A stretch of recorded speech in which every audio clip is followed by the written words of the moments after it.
Bismillahirrahmanirrahim. Kita mulalah dengan Al-Quran Al-Fatihah. A'udzubillahi minasyaitonir rajim. Bismillahirrahmanirrahim. Alhamdulillahirabbil alamin arrahmanir rahim maliki yaumiddin. Iyyaka na'budu wa iyyaka nasta'in ihdinas siratal mustaqim siratal ladzina an'amta 'alaihim ghairil maghdubi 'alaihim waladdallin. Bismillahirrahmanirrahim. Alhamdulillah wassalatu wassalamu ala Rasulillah wa ala alihi wa sahbihi wa man walah. Qala rabbi shrah li sadri wa yassir li amri wahlul 'uqdatam min lisani yafqahu qawli. Rabbi zidni 'ilman, amma ba'd. Assalamualaikum warahmatullahi wabarakatuh. Alhamdulillah yang dihormati tuan-tuan sekalian, kita ada Datuk Sri, kita ada Dr. Sani, kita ada Ustaz Mas Rizi, kita ada Abang Zul kita dan sekian Ustaz Pinai dan Ustaz Tua dan lainlah, insya-Allah. Pertama-tama kita syukur kepada Allah Ta'ala kerana dengan izin kita diberikan kesempatan untuk bertemu sekali lagi pada kali ini. Alhamdulillah kita telah selesai mengerjakan solat Isyak secara berjamaah.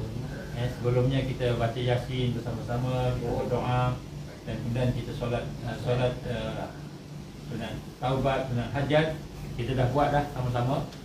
Dan Alhamdulillah kita sekarang kita akan meneruskan sesi santai-santai berbincang-bincang berkenaan dengan masalah negara, masalah-masalah yang ada ataupun perkara-perkara yang berlaku lah dalam negara kita ni. Jadi kita masih lagi sedang berada dalam suasana darurat yang tak darurat, macam darurat, macam tak darurat. Jadi kita pun confuse kan, ada orang kata darurat dah tak ada orang kata darurat ada. Jadi kita pun tak tahu mana satu. Mungkin nanti Perdana Menteri kita akan uraikan hari Isnin nanti. Tapi walau bagaimanapun, insya-Allah kita masih lagi dalam pandemik. Hari ini kita mendengar banyak perkara berlaku kepada rakyat kita, sama ada yang sakit sebab Covid, sakit sebab vaksin pun ada. Baru-baru tadi petang tadi kita dikejutkan dengan kehadiran seorang tetamu daripada Ulu Langat, seorang ketua kampung yang termuda di Selangor yang telah diizinkan oleh Allah SWT mengambil first dose, yang pertama, dos yang pertama, dan lebih kurang 10 hari. Begitu tiba-tiba berlaku sesuatu. InsyaAllah kalau dia ada, mungkin kita akan minta dia cakap sikit lah.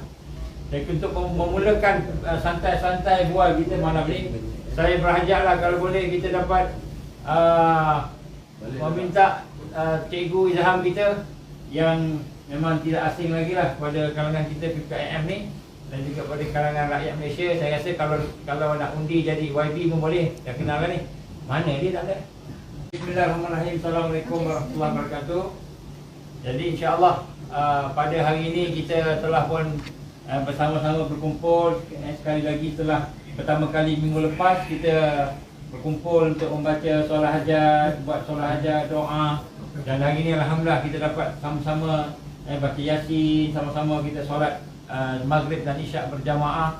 Dan alhamdulillah kita dapat bersama-sama solat hajat tadi. Dan kita akan teruskan dengan santai-santai berbual. Lepas ni kita akan buat doa di penutupnya.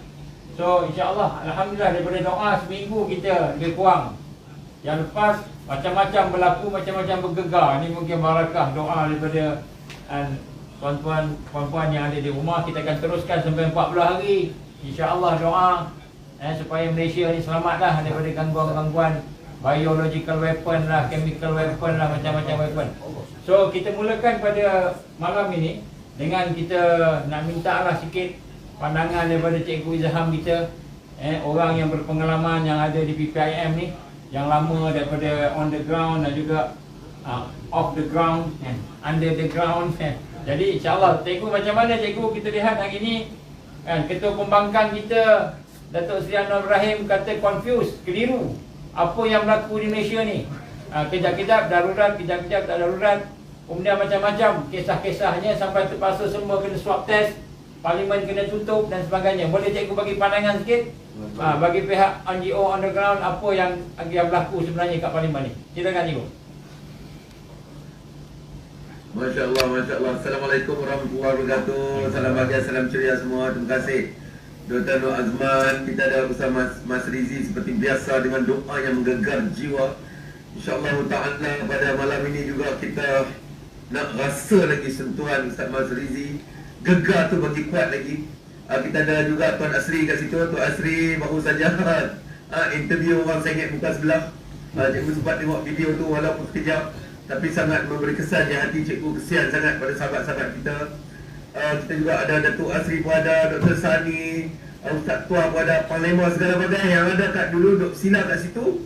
Semua Panglima belakang. Ini dia pejuang-pejuang kita. Ada ramai lagi pejuang-pejuang yang tidak didendang berada di seluruh negara sekarang ni sedang memerhatikan kita. Sahabat-sahabat dan kawan-kawan NGO kita juga sedang memerhatikan kita. Ya, semua orang bukan saja Datuk Seri Anwar Ibrahim yang pening, kita semua pun pening. Itu. Jadi kalaulah seorang ahli politik yang sebegitu orang panggil berpengalaman pun menyatakan dia pun pening kepala, agak tak tahu jadi apa. Rakyat mengatakan macam-macam, rakyat mencemooh macam-macam. Rakyat kata ada macam sirkus, ada macam zoo, ada kata ada funfair, ada macam-macam.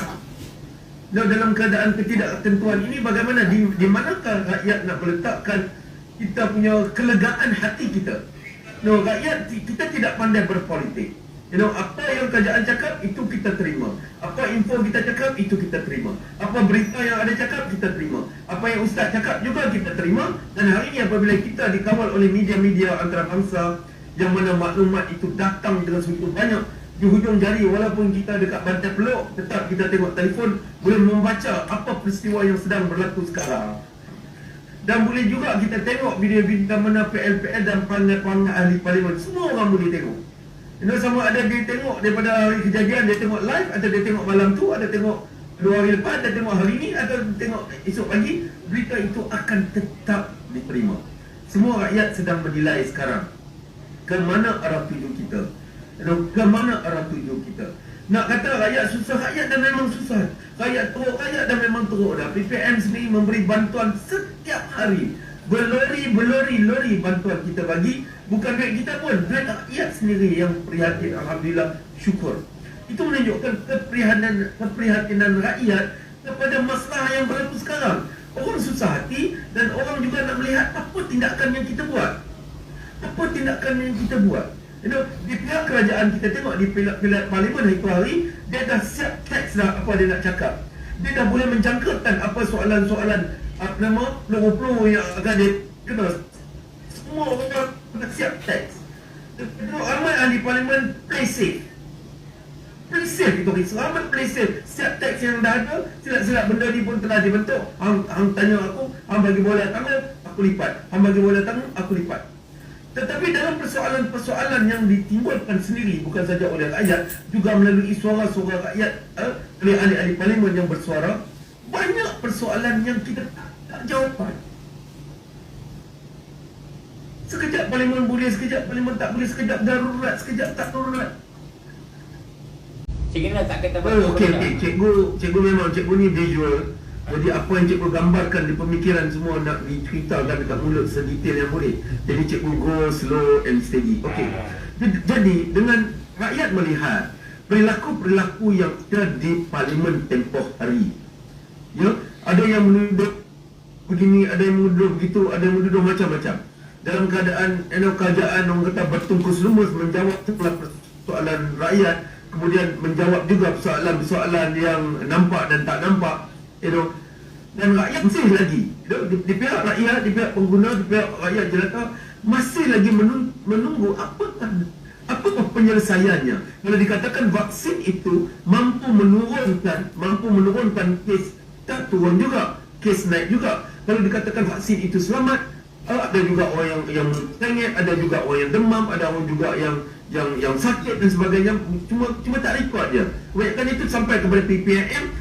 Kita lah yang tidak ada apa-apa autoriti ni, kita lah tolong ambil, tolong bagi nasihat. Kena banyak berehat, kena banyak minum air panas. Tapi tidak ada suatu penyelesaian yang jitu yang rakyat boleh ikut sekarang. Kalau susah, tak boleh nak bekerja, nak berusaha pun payah, nak rentas pun payah. Dengan barang-barang hasil-hasil tanaman pun tak boleh nak jual di mana-mana. Akhirnya ke mana kita nak pergi? Kita pula dalam keadaan kita kecoh dengan COVID. Kita jangan lupa ya, bahasanya di Laut Cina Selatan sekarang bukan saja ombaknya bergelora, situasi politik antara bangsa negara-negara berkaitan pun bergelora sekarang dan khawatir. Adakah apa yang telah berlaku di Syria, di Yaman hari ini atau di negara-negara teluk bakal berlaku di negara kita? Ni dua pasal besar sedang beracu-acu, menunjuk-nunjuk teror ni di perairan kita ni. So apa yang kita buat? So ke mana rakyat nak pergi? Mampukah kita nak menolak segala-gala?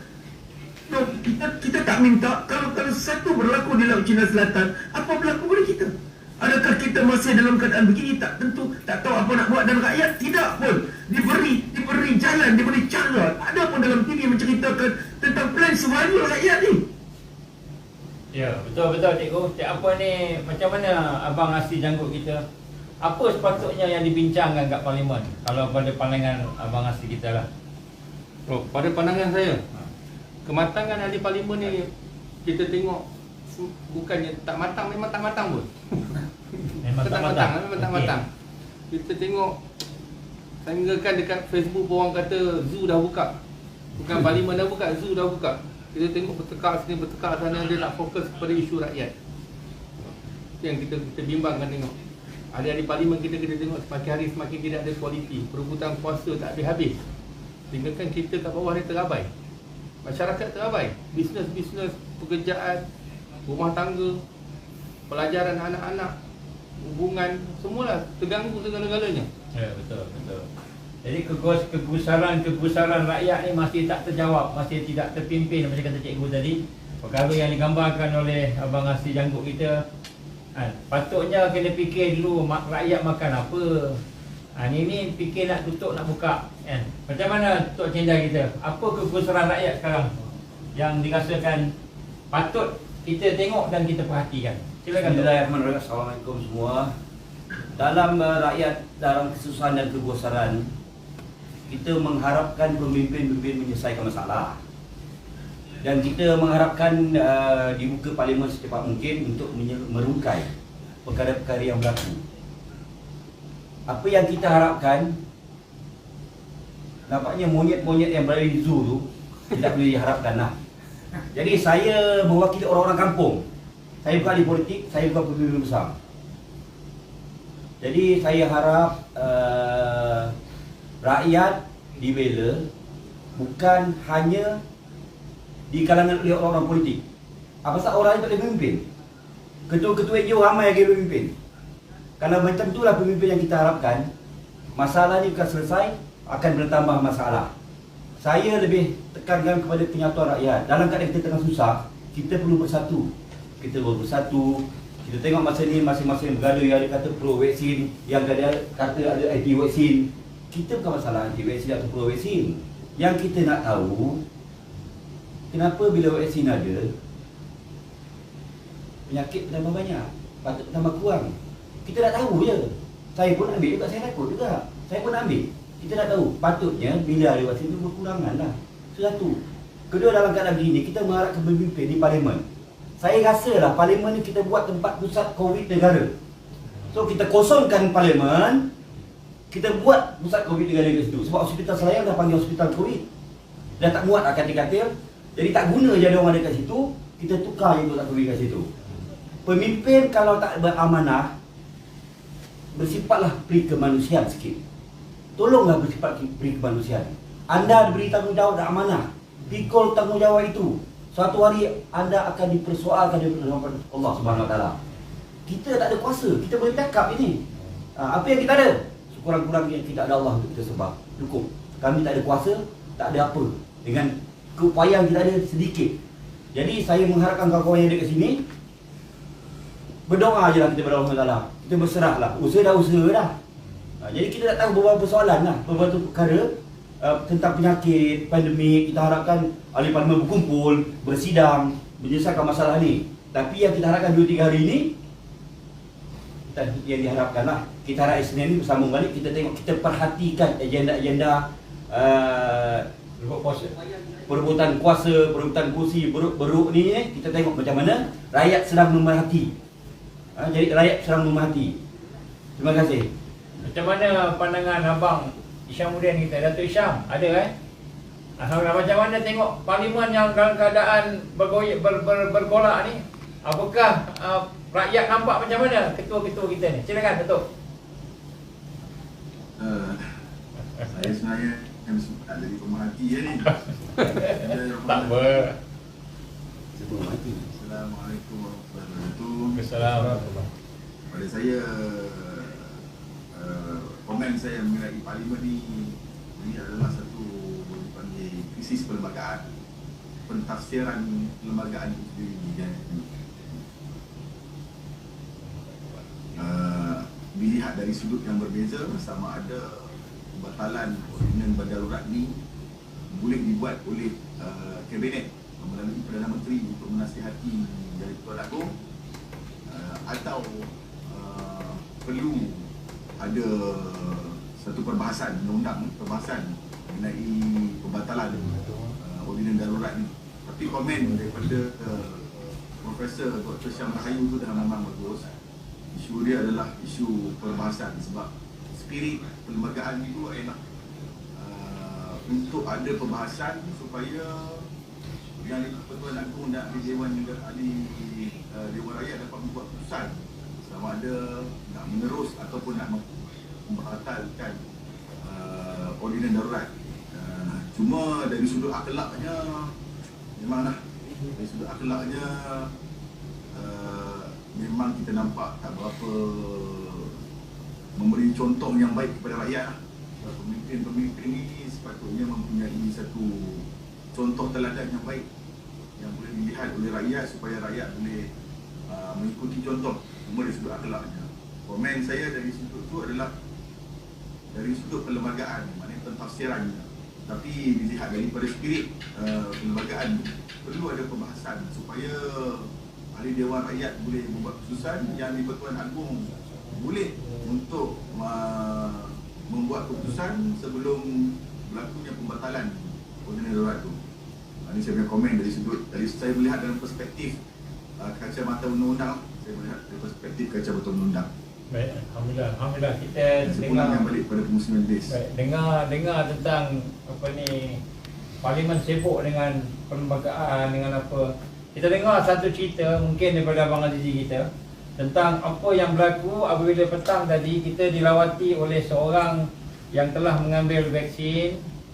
Ni isu yang real, isu yang berada on the ground, dan kita dengar macam-macam cerita. Jadi apabila seorang datang dan kemudian menceritakan bagaimana kesakitan dia dan sebagainya, mungkin ini satu benda yang kita boleh tengok sebagai perkara yang kita boleh bincang. Silakan Abang Aziz. Assalamualaikum warahmatullahi wabarakatuh. Jadi petang tadi kita ada interview lah seorang saudara kita, dia bersama dengan Abang Aziz Janggut. Jadi dia merasakan tidak puas hati dia lah. Bila ni dia rasa vaksin ni adalah selamat. Dia pun ambil dos pertama Pfizer. Jadi Pfizer selepas ambil dia merasakan sakit dada pertama yang sangat kuat lah, sakit dada. Satu hari naik sampai ke kepala lah, hari pertama. Keesokannya dia rasa yang mulut dia, bibir dia jatuh, pipi dia jatuh, dan lidah dia rasa macam kebas. Mata dia pun rasa sakit dan susah nak tidur, dan susah nak pejam mata. Jadi apa yang dia risaukan, pergi hospital dan doktor suruh makan Panadol kerana kepala sakit, terlalu sakit. Jadi doktor kata ini satu sakit yang lain. Jadi dia kata apa dia? Saraf. Sakit saraf. Jadi dia rasa ni satu penganiayaan lah bagi dia. Tak ada siapa nak support dia, nak bela dia. Mana sebelum ni tak ada penyakit lain? Tak ada pun. Sebelum dia sangat sihat. Sebelum sihat. Sangat sihat. Jadi itu yang risauan kita. Kita semua nak tahu apa kandungan vaksin dan apa yang menyebabkan sakitnya tahap itu sekali. Macam mana Dr. Sani melihat tentang apa yang berlaku sekarang ni? Apakah ada kesilapan di mana-mana berkenaan dengan isi kandungan yang ada di dalam vaksin yang sepatutnya menjadi sesuatu yang baik kepada kesihatan kita? Silakan Tuan. Allah. Kita nak cerita pasal vaksin bukan bermaksud kita nak menolak vaksin. Ya. kita sebagai doktor pun kita ada klinik juga. Kita pun beristikan kepada anak-anak kan, dan ke remaja yang kita suntikkan. Jadi cuma yang isu COVID-19 ni, COVID-19 ni, dia menimbulkan sedikit syak wasangka apabila satu masalah isu ni benda ni di bawah EUA, Emergency Use Authorization, mana digunakan tanpa cukup kajian. Dengan kata lain, dia adalah eksperimental Vaksin percubaan. Status eksperimental percubaan, uji lah. Jadi itu yang saya sampai setakat hari ini pun saya masih belum lagi berhajat untuk membuat suntikan, sebab saya mengambil sikap guna lihat terlalu banyak yang diragui. Banyak pakar-pakar daripada barat, termasuk di Amerika, di Perancis, pakar-pakar virologi yang memang kerja di hari-hari buat vaksin, mengkaji vaksin, dia sendiri meragui. Dr. Robert Malone contohnya, Dr. Lou Montana, dan ramai lagi pakar-pakar yang kita lihat sepanjang kita buat kajian hampir 2 tahun ni, mereka sendiri meragui dari segi keberkesanan dan keselamatan. Di sini kita cerita tentang keselamatan, safety. Kalau dalam pemimpinan ubat ataupun pemimpinan vaksin, kita yang pertama kita cerita tentang safety come first. If you cannot do any good, don't cause any harm. Itu konsep yang senang dalam perubatan alopati dan mana-mana perubatan juga. So yang itulah kan, kita banyak kepada juga hati macam-macam ni tekanan Apa namanya, Abang Yusof ada Abang Yusof Azmi? Kanda Yusof Kasmi ada kan? Baik, Alhamdulillah. Apa khabar, sihat ke? Masih kuarantin ke? Self quarantine lah, kadang-kadang keluar kerja juga, lari balik rumah balik. Self quarantine. Okey. Macam mana pandangan Abang Yusof tentang Abang Yusof pernah berhadapan dengan COVID-19, pernah positif, pernah di kuarantin, pernah dirawat? Gila. Ada ke? Ada. Pernah dalam keadaan dirawat, pernah dalam keadaan kuarantin, berhadapan dengan bagaimana agaknya, adakah setelah kita berhadapan dengan serangan COVID tu, kita rasa badan kita ni sepatutnya dah sihat dan sebagainya, tapi masih lagi kena kuarantin? Macam mana kita tu? Silakan cerita sikit pengalaman. Bismillahirrahmanirrahim. Assalamualaikum warahmatullahi wabarakatuh. Terima kasih pada Dr. Azman, nasihat kita, dan juga semua yang terlibat. Ustaz Mazrizi, kekanda saya, Dr. Cindai, dan yang ada doktor-doktor lah ya. Kalau ikut pengalaman saya, virus pada last year, kemungkinan saya tidak melihat secara peribadi tidak melihat dia begitu serius. Kerana saya kena pada stage yang kedua. Tapi saya difahamkan kalau bagi yang mereka jangkitan virus itu pada stage yang ketiga, keempat, kelima, saya difahamkan dia berbahaya lah. Kerana mempunyai sesiapa yang ada mempunyai sakit pada serangkai ni, maka dia boleh pergi kepada maut. Itu pada tahun lepas lah. Tapi pada tahun ni saya tengok sejak Julai ni lah, jika virus yang baru ni, saya dapat dia agak serius sikit. Jadi kita lihat, kita tak tahu nak namakan dia sebagai COVID ke apa, tapi satu virus yang saya lihat amat berbahaya lah. Tapi apapun itulah benda yang kita boleh kongsikan kat sini adalah ialah, saya bukan doktor yang boleh bercakap benda ni, tapi sudut kepenggunaan lah. Sekarang ni kita tengok bagaimana hari ini Kementerian Kesihatan Malaysia, mereka mereka sudah saya kira sedang bersungguh-sungguh lah untuk merawat ya. Tapi kita sedia maklum, benda ni tak ada ubat untuk bagi penyakit COVID ni, tak ada ubat kan. Jadi bila dibawa ke hospital pun kita difahamkan mereka akan diberi rawatan biasa. Maksudnya kalau demam bagi ubat demam, kalau kencing manis bagi ubat kencing manis. Maksudnya tidak ada perubatan yang khusus melainkan vaksin lah yang kita sedia maklum kan sekarang ni. Jadi saya tidak faham, saya tidak menidakkan semua frontliner yang sedang bertungkus lumus, di negara kita yang sedang bekerja keras, khusus kepada Kementerian Kesihatan Malaysia, polis, tentera dan sebagainya. Tapi ada apakah kaedah yang betul-betul efektif yang digunakan oleh Majlis Keselamatan Negara dan juga kerjasama dengan Kementerian Kesihatan Malaysia ni, adakah membawa satu, orang kata maksudnya kalau hari ini vaksin ini diambil, maka kita akan boleh merawat. Contohnya kalau sekiranya betul-betul boleh dirawat, kenapa tidak dilakukan secara besar-besaran? Maaf ini saya punya pandangan kalau betul lah mereka begitu yakin dengan vaksin yang terbaru ni, vaksin ni kenapa tidak dilakukan secara besar-besaran sekiranya katakan dapat memutus rantaian COVID-19 ni, COVID-19 yang sebelum yang sekarang ni, yang virus yang baru berikan, virus yang dijerit daripada Afrika dan juga India ni. Kalau betul-betul vaksin itu penyebab untuk menyembuh, tapi kita difahamkan dan saya diberi kefahaman oleh pakai vaksin pun masih still boleh kena virus ni. Jadi maksudnya tidak ada, maksudnya apa nama tu, keputusan yang tepat dan tamat sekiranya menggunakan vaksin ini boleh merawat atau menyembuhkan. Kalau betul, saya sendiri secara peribadi, kenapa tak buat ia secara besar-besaran? Bermaksud saya lihat ada persoalan dari sudut diri saya sendiri.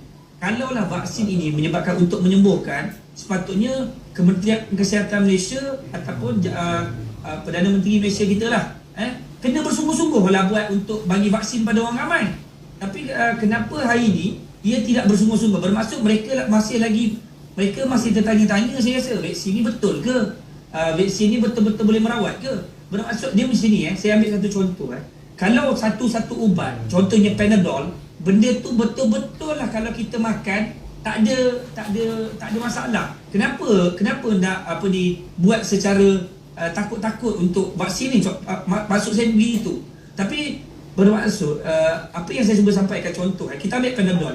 Panadol ni kalau sebut saja makan Panadol ni, semua orang akan tak ada masalah makan. Dia Panadol, sakit kepala makan Panadol, demam makan Panadol, kan? Panadol Antifas, ada macam-macam ada. Tapi kenapa vaksin ni dia buat secara tidak, saya nampak begitu yakin apabila vaksin ini yang dikeluarkan, vaksin untuk menentang virus COVID-19 ni, kenapa tidak begitu yakin untuk kalau betul lah ini vaksin ni penyembuh dan boleh merawat, boleh mencegah, buat secara menyeluruh. Tapi kenapa tidak begitu? Itu persoalan saya. Sebab kalau vaksin ni betul-betul memberi kesan yang baik, kita kena buat secara menyeluruh dan membuat betul-betul secara sungguh-sungguh. Bermaksud ada sebahagian kecil ataupun sebahagian besar lah mereka-mereka yang membuat keputusan tentang vaksin ini boleh merawat, mereka pun masih tertanya-tanya, betul ke vaksin ini boleh merawat ke tidak? Ini persoalan kita. Maksudnya dia ada doubt tau, dia macam ada benda tak kena tau dekat situ. Sebab hari ni kita dah tengok yang jadi masalah sekarang ni tentang berlaku di negara kita ni, virus ni merebak kan. Kita tengok virus ni sudah merebak. Dia bukan macam flu biasa pada tahun lepas, sudah merebak. Sekiranya virus ini merebak, apakah kaedah yang terbaik untuk dilakukan oleh kerajaan Malaysia, khusus kepada Kementerian Kesihatan Malaysia dan kerjasama dengan Majlis Keselamatan Negara untuk mengatasi virus yang terbaru ni? Kalau tak boleh, saya lihat kita kena hidup macam biasa. Kita kena hentikan semua ni. Kita kena hidup maksudnya self kendiri, maksudnya kena kerja macam biasa, kena hidup macam biasa. Sebab hari ni yang menjadi punca masalah yang lebih besar ini adalah lockdown demi lockdown dilakukan. Hari ni lockdown dah kalau kita teruskan lockdown, kita cakap kita boleh memutuskan rantaian. Saya difahamkan oleh beberapa orang pakar doktor ni yang tak berani nak ke depan kerana menjaga reputasi ataupun menjaga periuk nasi sendiri ni. Kan mungkin sebab dia risau klinik dia nanti lesen kena tarik, sebab kita faham benda-benda tu. Dia kata macam mana nak putuskan rantaian COVID ni? Memang tak boleh nak putus. Jadi kalau tak boleh nak putus, sampai bila negara kita nak hidup lockdown dengan keadaan yang begini? Jadi saya melihat kita perlu wujudkan satu, saya nak hari ni kerajaan yang menjalankan amanah kena dengar cakap rakyat sikit lah. Kena dengar cakap NGO macam PPIM ni, persatuan-persatuan yang sedang bertumus-lumus nak bekerja, orang kata nak tengah kerja kuat ni untuk membantu rakyat ni. Sekarang ni yang tengah tertekan sangat-sangat ini adalah rakyat. Rakyat sedang menderita tahap, saya rasa Kalau sebelum Covid datang ni pun orang dah tak bernafas nak hidup, nak bayar rumah pun tak ada duit. Ini bila datang macam ni, hidup pun dah tak boleh nak hidup. Kita ni masih lagi ada pendapatan yang boleh hidup, boleh makan semua. Ada orang dah tak ada kerja dah. Jadi saya nampak Dr. Nur Azman, doktor, saya rasa macam tak tahulah apa sebenarnya kerajaan yang menjalankan amanah ni, yang 2-3 orang yang buat keputusan ni, tak tahu apa dia buatnya. Yang saya rasa kita kena hidup macam biasa lah sekarang ni. Kalau betul lah, okey, virus ni serius, kita faham. Okey sekarang ni, tapi virus akan ada. Dia tak kena manusia, dia akan kena pada siapa-siapa. Tapi takkan kita nak biarkan masjid terus ditutup. Minta maaf saya sebut kan. Takkan kita nak biarkan hari ni. Sebenarnya banyak benda yang tak masuk akal. Contohnya hari ni kita ambil satu contoh masjid ditutup. Masjid ditutup masjid hanya dibenarkan imam masjid dan berapa ahli karya masjid saja, 12 orang sebagai macam tu je. Tapi kita tengok hari ni kontraktor besar, syarikat besar, pengilang besar, industri besar, semua boleh beroperasi. Ini yang saya nampak ada benda yang tak kena. Tapi masjid tak boleh nak buka. Masjid disekatkan tentang berapa orang je jemaah boleh masuk ke dalam masjid. Cuma saya tak tahu, saya rasa masjid lah orang yang paling mematuhi SOP saya rasa. Kalau ikut jarak dia, kalau solat tu tak ada berjoget. Solat tu mesti straight daripada sampai rukuk, sujud, dia duduk satu tempat je, dia tidak bergerak. Jadi kalau nak kata jaga SOP, yang paling menjaga SOP, kalau kita nak sebut pasal SOP ni, orang ahli masjid lah paling menjaga SOP. Nak dibandingkan dengan orang pergi pasar, orang pergi ke pasar raya, orang pergi ke kedai runcit, orang pergi ke orang yang buat construction, industri besar bawah MITI ni. Ini benda yang kadang-kadang saya nampak doktor, kita kena pergi benda yang lebih kita macam ni lah. Macam doktor sebut lah, kumpulan ini, kita ni adalah grup pro safety. Kita bukan anti vaksin, kita anak kita dari kecil sampai besar pun ambil vaksin. Tak ada masalah benda ni. Kalau untuk orang bercakap soal vaksin ni, saya mohon kepada pakar-pakar doktor yang saya difahamkan ada 2,000 lebih di bawah satu persatuan yang betul-betul mengetahui tentang tentang apa yang tersirat dan tersurat dalam vaksin ini. Mereka ni patut keluar untuk menjadi frontliner, front page untuk bercakap benda ni. Tapi kita lihat hari ni pejuang-pejuang yang fisabilillah yang duduk kat depan ni, yang bukan di kalangan guru tahfiz yang duduk kat depan ni. Jadi ini yang sebenarnya gelombang yang perlu kita kena bantulah. Dan kita kena tengok baliklah benda-benda macam ni. Doktor-doktor jangan berdiamkan diri untuk bantu perkara ini supaya benda ini dapat diselesaikan. Sebab saya difahamkan Persatuan Pengguna Islam Malaysia, dia ada persoalan di mana persoalan dia, apakah kandungan vaksin? Adakah vaksin ini memberi rawatan? Ini yang nak kena jawab. Ini yang nak kena respon. Jadi kalaulah doktor-doktor pakar ni bercakap benda ni, maka barulah persoalan itu dapat dijawab. Maka semua rakyat Malaysia akan rasa tak ada masalah. Okey, kalau betul lah vaksin ni baik, okey, semua rakyat Malaysia akan ambil vaksin. Begitu. Tapi doktor, itu soal vaksin tu saya rasa biarlah pakar-pakar doktor yang menjawab. Tapi saya nak sebut sekarang ni doktor, adalah soal rakyat hari ni bukan lagi tahap derita tau. Saya tak tahu nak sebut lagi lah. Kalau saya jumpa beberapa orang yang memang saya jumpa ramai jugalah orang-orang yang dulu masih lagi boleh survive, boleh lagi hidup, hari ni dah tak ada pendapatan dah tak tahu nak buat apa dah tak tahu nak makan apa dah, memang dah tak tahu nak hidup macam mana. Tapi bila kita tengok, bila parlimen bersidang, yang saya dengar adalah bercakap soal jawatan. Saya sebut bercakap soal siapa nak jadi Perdana Menteri, nak minta orang ni tu letak jawatan. Tapi benda-benda macam itu adakah boleh menyelamatkan negara kita? Negara kita sekarang ni 32 juta pengguna di Malaysia ni sedang tertekan. Hari ni kalau industri besar boleh dibuka, rakyat yang industri kecil ni yang nak hidup, bukan nak minta duit daripada kerajaan yang menjalankan amanah tau. Dia nak hidup saja, dia nak makan saja, dia nak kerja saja. Pun tak boleh nak pergi kerja. Di soal siasat, kadang-kadang lalu dekat tol tu, nanti kan lepas tu tanya nak pergi mana. Takkanlah orang nak pergi merompak, orang nak pergi kerja lah. Kalau orang yang merompak ni, sudah pasti agensi penguasaan bahagian PDRM yang buat tanggapan ni, dia tahu buat kerja dia, maka didakwa pergi ke mahkamah. Tapi ini soal hari ni yang paling besar yang kita kena tengok hari ni adalah orang sedang dirantai di dalam rumah, orang tak dibenarkan keluar rumah, orang nak hidup. Sekarang ni saya pun kadang-kadang berjumpa dengan kawan-kawan kita frontliner, abang-abang polis kita, tentera, dia pun bingung, dia kata. Saya pun bingung apa yang kita nak kena buat. Kita kena tanya juga, macam mana pun kita kena dengar arahan juga. Atasan cakap suruh kena tanya, kena soal. Ini benda-benda yang kita sedang terbuku, doktor. Kan? InsyaAllah. Kita rasa macam saya nak kamu sikit lagi. Kita jadi pelik dah, doktor. Kita ambil satu contoh kan. Ini bukan contoh tau, realiti berlaku kepada semua rakyat Malaysia. Keluar rumah saja jumpa polis sekarang ni menggeletar lutut tau. Dulu jumpa polis menggeletar takut rotek mati ataupun lesen tak ada. Sekarang ni keluar rumah nak pergi ke jalan raya ni menggeletar, padahal nak pergi kerja, nak cari sesuap nasi, nak cari duit, nak bina pendapatan, nak pergi kerja, tapi mereka menggeletar seperti seolah-olah buat jenayah ni, doktor.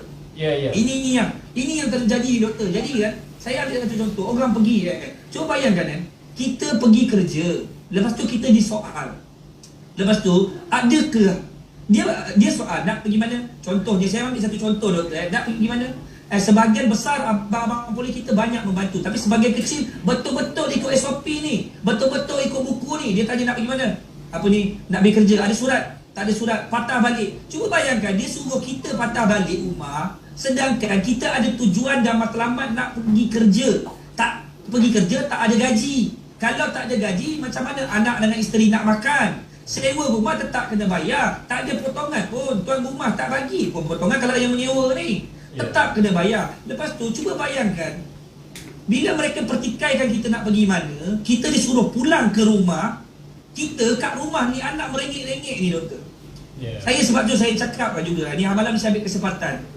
Cubalah abang-abang sebagai kecil, abang-abang kita yang menyoal mereka yang pergi kerja ni, cuba bayangkan kalau kita tanya dia balik, bang, kenapa awak duduk dekat bawah khemah ni? Contohnya, kenapa awak duduk bawah khemah? Saya berkhidmat untuk negara. Dia akan sebut macam tu, betul. Okey, apakah tujuan awak duduk di bawah khemah ini? Saya menjaga keselamatan. Okey, itu yang kedua dia akan sebut kan. Okey, apa tujuan awak menjaga keselamatan? Supaya rantaian COVID-19 ni terputus, dia kata. Sekarang ni persoalan dia, adakah benar dengan menjaga jalan-jalan ini menyebabkan rantaian COVID ini boleh terputus? Ini persoalan saya. Adakah sebab itu? Sedangkan duduk di bawah khemah itu adalah 90% adalah kemungkinan besar mereka ini boleh dijangkiti COVID-19. Setuju tak, doktor? Yes.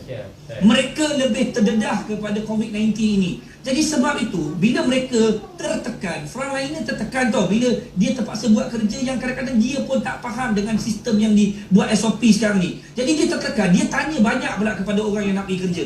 Bila orang tak ada pula surat, tak ada surat sekarang ni, bukan surat MITI lagi, surat MITI dah tak laku, doktor. Sekarang ni surat MITI dah tak laku. Jadi kalau tak ada surat MITI dah tak laku sekarang ni. Kalau yang terbaru ni, yang fasa yang kedua, nak masuk fasa ni, tak ada. Maksudnya tak ada surat, dia suruh balik. Kalau suruh balik, cuba bayangkan, kita tanya balik kepada abang-abang kita yang duduk di bawah khemah yang banyak membantu di selama ni. Apakah tujuan anda duduk di bawah khemah? Sudah pasti anda menjaga keselamatan negara. Okey, awak berkhidmat untuk negara. Tapi mereka yang datang nak mengimpasti anda tu, mereka tu nak menjaga keselamatan, dia orang nak menjaga negara dia orang sendiri, rumah dia orang sendiri tu, keluarga dia orang tu negara dia orang. Jadi cuba bayangkan kalau kita tanya balik pada dia, apa ni, awak tujuan awak duduk bawah khemah ni selama 24 jam bertukar shift ni, awak menerima gaji? Benar, mereka menerima gaji, betul, doktor? Anda menerima gaji dan pendapatan yang tetap. Okey, yang keluar nak melipasi awak ni, gaji pun tak ada lagi, duit pun tak ada lagi, beras kat rumah pun tak ada lagi. Ini jadi persoalan ni, doktor. Jadi bila kita disuruh pulang, kita tak boleh nak buat kerja. Bila kita nak buat kerja, ini seperti komunisme punya sistem lah, doktor. Yang kita rasa tolonglah hentikan lockdown ni. Rakyat dah kena hidup macam biasa. Saya faham, hospital sudah banyak sekarang ni, pesakit-pesakit mula masuk ke dalam hospital, semakin bertambah. Tetapi ada yang lebih dahsyat lagi adalah orang semakin hari bunuh diri.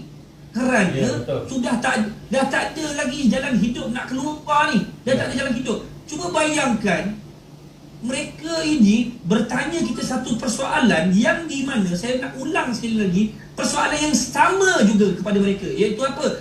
Orang yang keluar pergi bekerja untuk mencari gaji dan pendapatan. Mereka duduk berkhidmat untuk negara, mereka diberi gaji dan pendapatan. Dua-dua ada tujuan dan matlamat yang sama. Cuma perbezaan itu sektor mereka berbeza. Seorang berkhidmat untuk negara, seorang berkhidmat untuk keluarga. Dan berkhidmat untuk keluarga itulah demi membangunkan negara juga. Kalau semua ketua-ketua keluarga semua tak boleh pergi kerja, cuba bayangkan. Antara benda yang saya persoalkan juga, doktor, dalam kereta tak boleh lebih daripada 2 orang. Doktor, kita bukan orang kaya, doktor. Takkanlah kalau kita perlukan kaki tangan nak bergerak selama 8 orang, kena naik 4 biji kereta. Kereta pun ada 10 biji. Betul. Itu pun sebelum ni pun hidup berhimpit. Ini persoalan yang kadang-kadang tak masuk akal.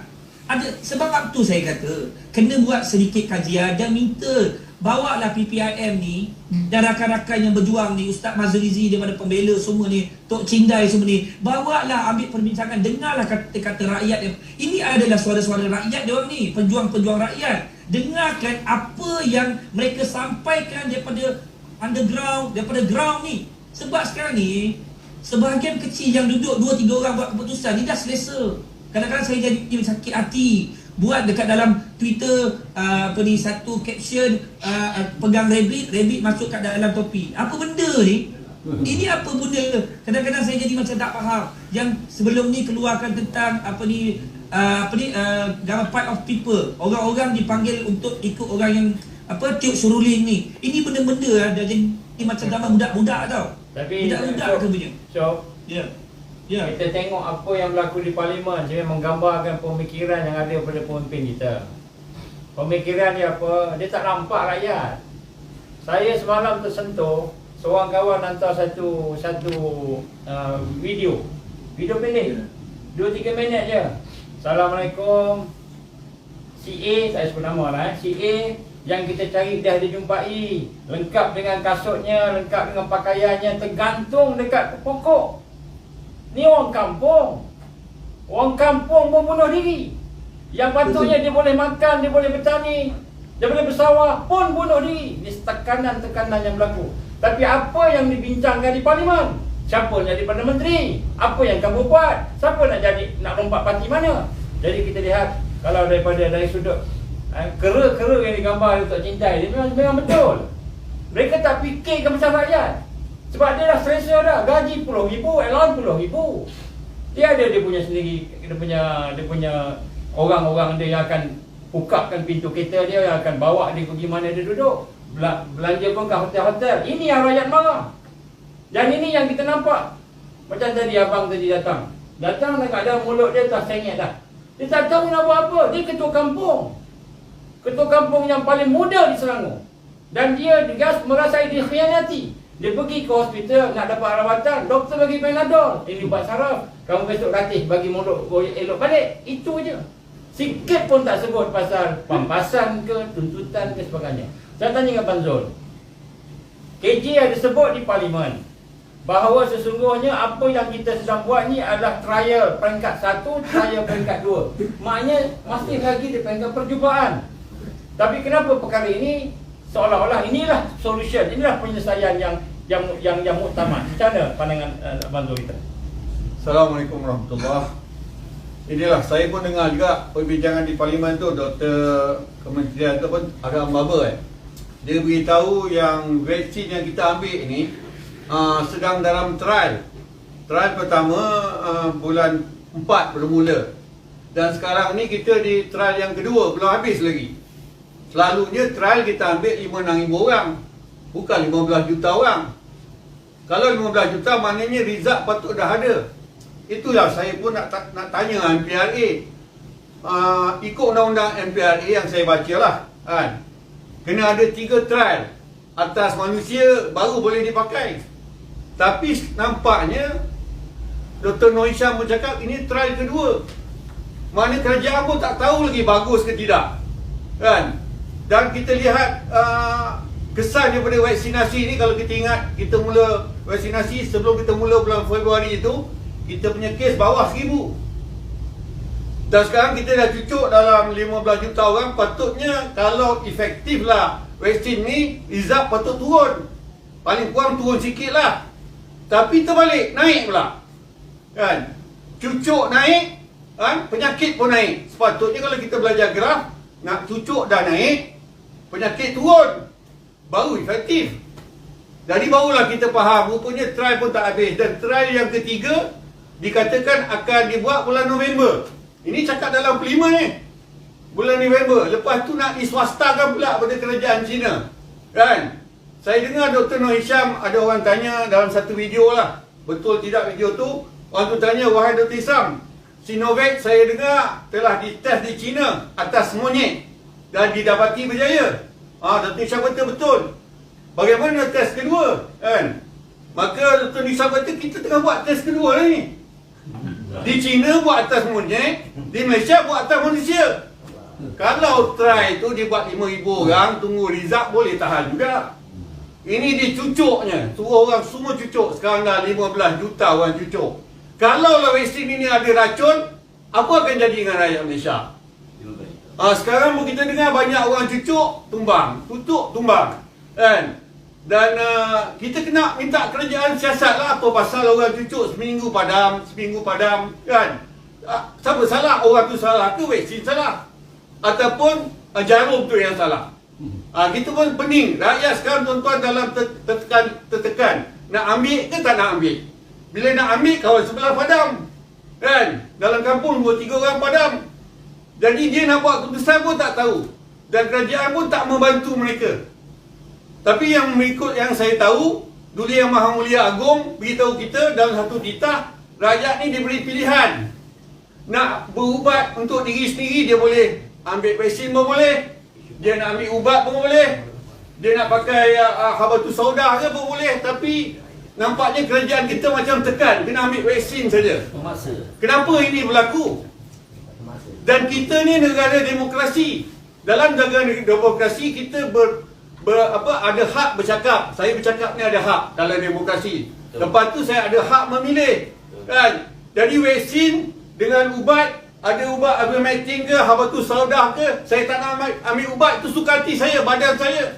Tapi nampaknya kerajaan ni telah memaksa. Kalau memaksa, mana kita dah masuk komunis. Kalau kita dah jadi komunis, kita minta MP semua bentangkan negara Malaysia ni dekat Parlimen, nak tukar, minta izin dengan Agong, nak tukar jadi komunis. Baru boleh paksa. Jadi tuan-tuan, kalau rakyat ni tahu vaksin ni bagus, tak ada masalah dalam masyarakat, mereka akan berani ambil. Saya pun dah banyak kali cucuk vaksin, tapi vaksin kali ni saya pun question mark, nak ambil ke tak nak ambil, kan? Kerana apa? Tak ada jaminan. Disuruh kita sign sebelum cucuk. Bukan nak jamin supaya kalau apa-apa berlaku kat kita, kerajaan nak tolong, tak. Apa-apa berlaku kau sendiri tanggung. Itu yang kita sign tu. Jadi tuan-tuan yang mulia, rakyat kat luar ni tengah pening sebenarnya. Semua dalam tekanan, kan? Dan kita tahulah ini ujian akhir zaman. Harap rakyat kat luar tu mau sabar sikit lah, kan? Jadi tuan-tuan, saya pun heran kerja kita try belum habis, dah cucuk terus. Apa akan jadi dengan rakyat? Ini question mark yang rakyat tanya. Sepatutnya kena buat trial atas 5-6 ribu orang, result bagus, baru kita buat cucuk semua orang. Tapi nampaknya sekarang ni dah terbukti rakyat kita ni jadi tikus makmal. Nanti kerajaan Cina kata, boleh tak Malaysia ni dijadikan tempat untuk kami test ubat kami? Dan kita punya ahli parlimen semua setuju. Boleh. Kita minta orang parlimen tu kita cucuk semua dulu. Para rakyat, jangan pilih ubat, biar kita bagi ubat. Ambil daripada kotak tu, kita bagi cucuk kalau berani. Kan? Kerana apa? Kita nampak ada macam satu benda yang tak betul, yang telah menyebabkan rakyat tidak percaya lagi kepada KKM ni. Jadi itulah banyak persoalan-persoalan yang ditanya oleh rakyat yang kita tak dapat nak jawapan sampai sekarang.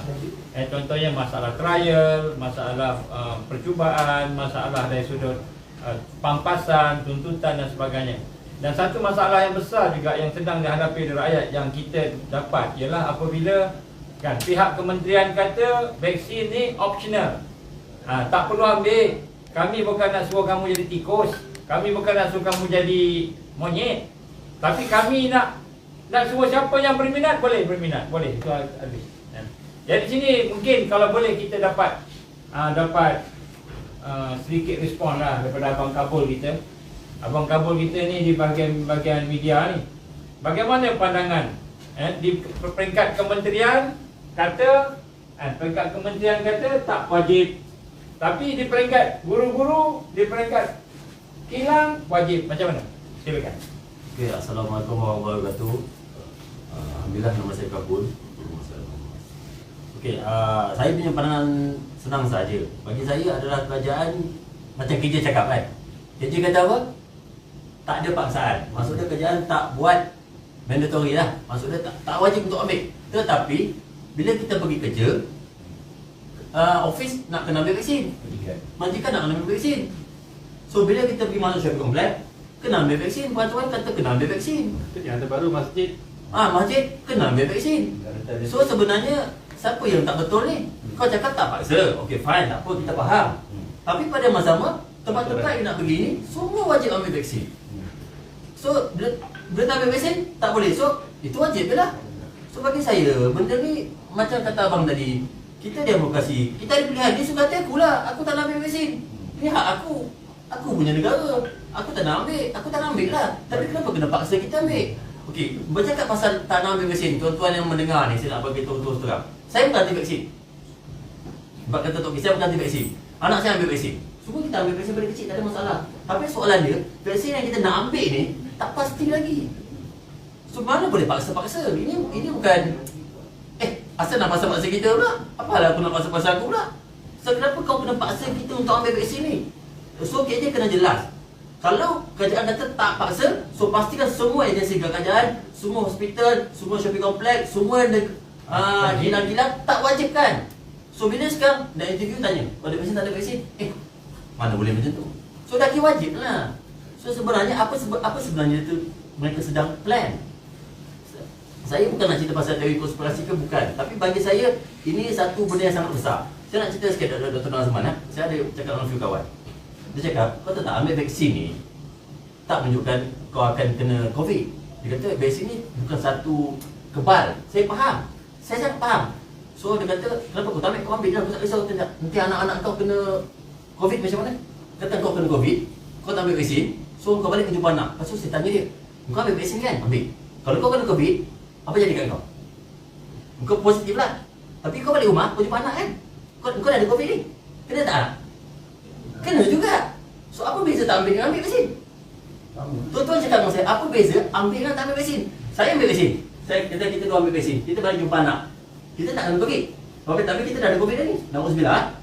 So kita balik jumpa anak. Kerja cakap 12 ke 17 tak boleh ambil vaksin. Betul? So anak kena vaksin tak?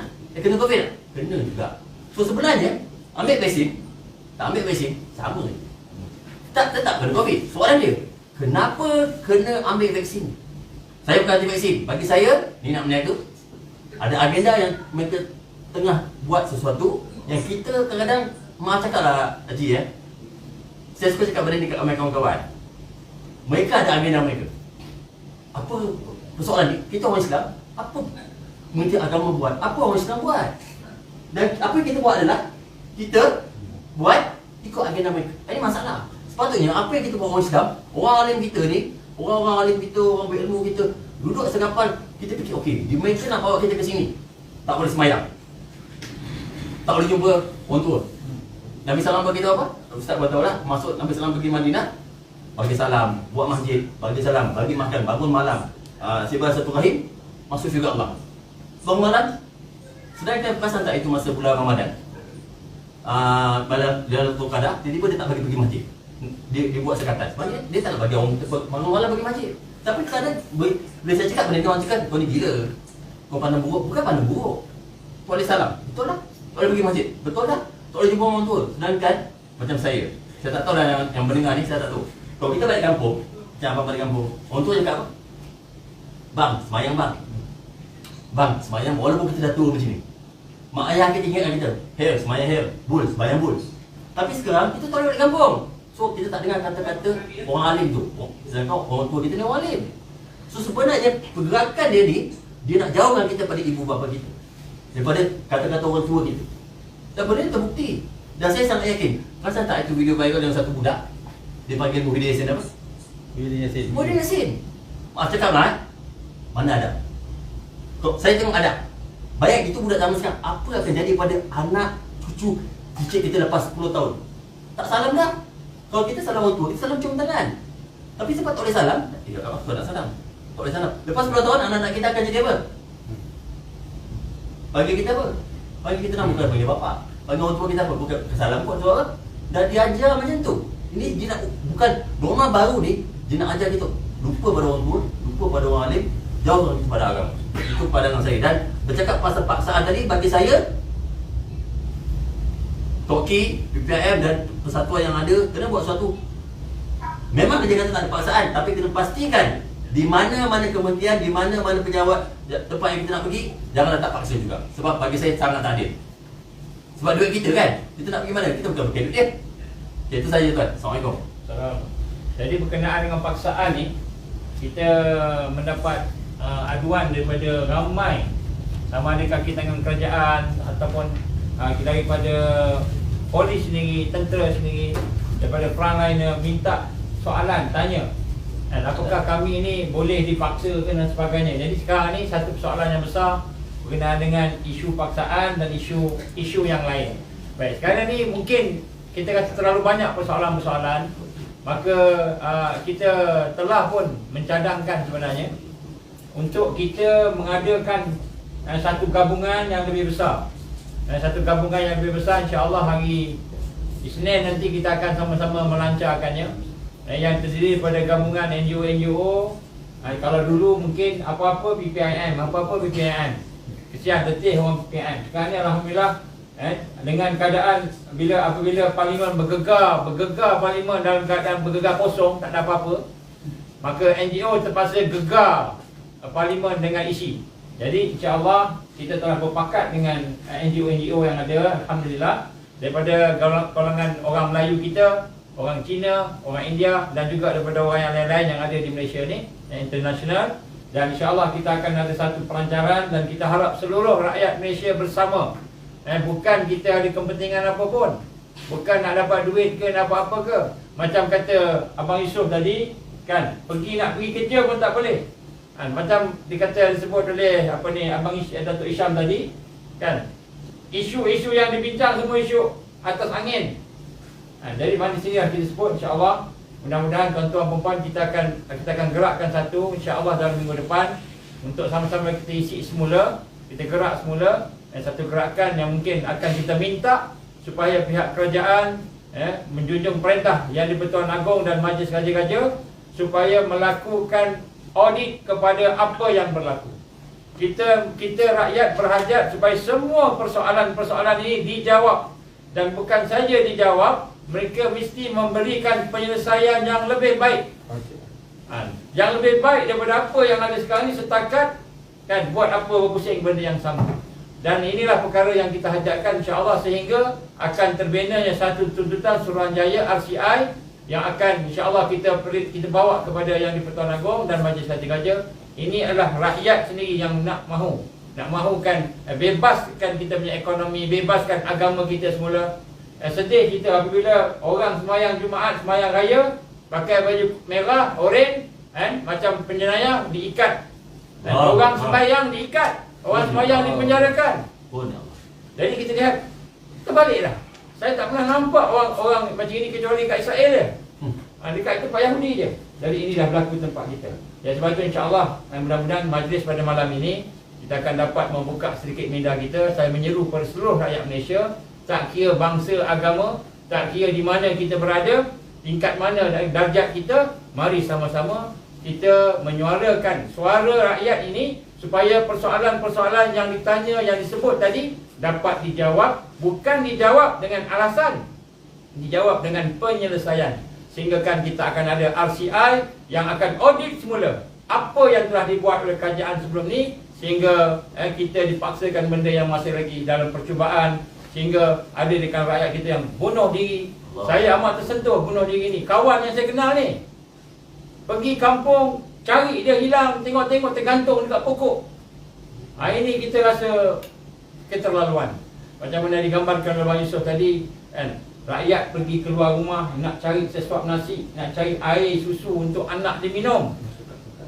Jadi inilah perkara yang kita rasa insya-Allah sampai Doktor, saya celah sikit doktor. Ya, baik. Sebenarnya doktor, dia perkara yang kita tak nak lah secara terbuka kerana merosakkan nama imej negara kita. Tapi kadang-kadang kita nak kena beritahu juga. Sebenarnya negara kita sudah berhutang ratusan bilion tau sekarang ni, meminjam. Sudah meminjam ratus bilion.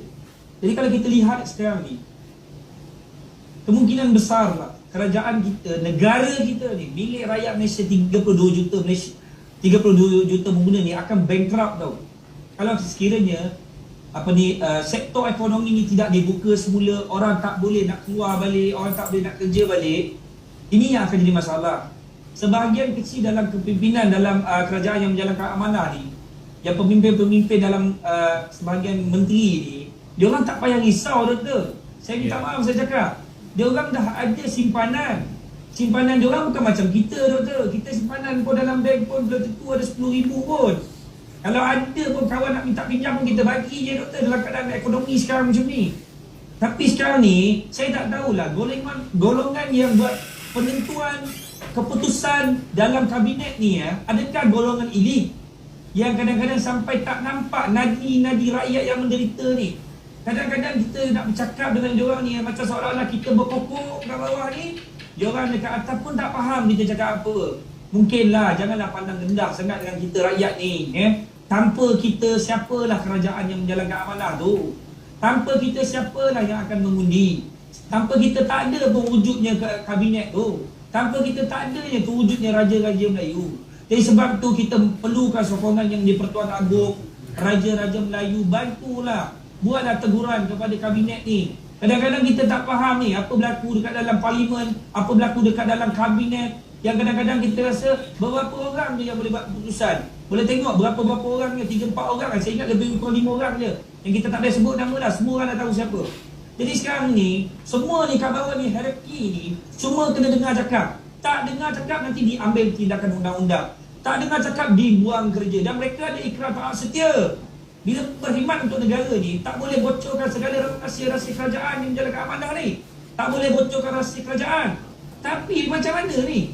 Hari ni, saya tak tahulah apakah yang sedang dinanti-nantikan oleh yang mereka-mereka yang buat keputusan ni. Dah pinjam duit dah ratus bilion tau. Kalau kita punya, kata, saya ambil pengalaman saya. Kalau kita pinjam duit daripada orang, apa terjadi? Kita terhutang budi. Bila kita terhutang budi, kalau kita berhutang dengan kerajaan Islam tak ada masalah. Kalau kita berhutang dengan kerajaan Islam yang betul-betul nak tolong kita, tak ada masalah. Ini berhutang pula kadang-kadang dengan, kita tahulah yang memang ada agenda yang tersembunyi. Saya tak mau sebutlah pasal vaksin ni semua. Sekarang ni kita sebut pasal masyarakat nak hidup macam biasa. Masyarakat nak keluar bekerja macam biasa. Masyarakat nak rumah ibadat dibuka semula. Ini yang nak kena sebut. Saya cakap tu sekarang, kita kena fikirkan bagaimana gerakan untuk ziarah yang amat berhormat Perdana Menteri Malaysia kita. Kita kena wujudkan gerakan untuk ziarah Ketua Pengarah Kementerian Kesihatan Malaysia kita. Kita kena wujudkan gerakan untuk ziarah YB Khairi Jamaluddin ni. Kita kena buat gerakan yang macam ni. Sebab apa? Kalau kita tak bergerak, kita bercakap kat media sosial, dia orang ketawakan kita. Dia orang tengok kita macam tak bersungguh-sungguh. Ini bukan main-main tau.